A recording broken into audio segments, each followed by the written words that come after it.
I'm not a developer, I'm not a programmer, and it's been a great benefit to have people like you come in and say, hey, we can put this together, we can show you how this is done, and we can get it out there. You get it out there, and now I got the bones in place, so I'm not overwhelmed on that end.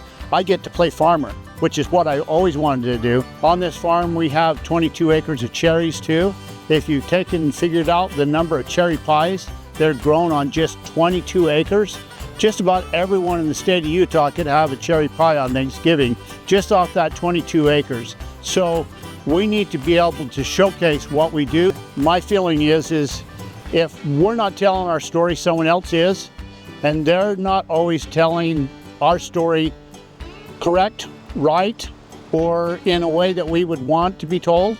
So this gives us an opportunity to showcase Utah's best products in a way that we can impact people's life for good. Only 1 or 2 on the meat so far, but when you're already sold out, where do you start? So at this point, it's starting out small, but like I said, everything starts out small until you get to a point where it blossoms on itself and builds on itself. My youngest daughter, she has done a fantastic job of selling a lot of my honey so far, because her neighbors and her friends are just excited to get a nice fresh product.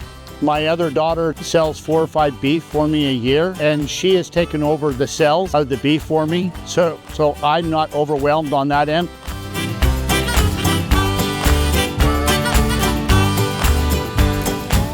Well, I like the fact that you guys were persistent. I realized that I missed 3 or 4 meetings because of work schedules and stuff like that, but you were persistent. You didn't let me fall through the cracks. That's really what a farmer needs, or a producer needs. Take a look at farmers in general. We've got to find some way to be able to do this in a way that we can bring in enough value added to our farms that we're able to pass it along to the next generation.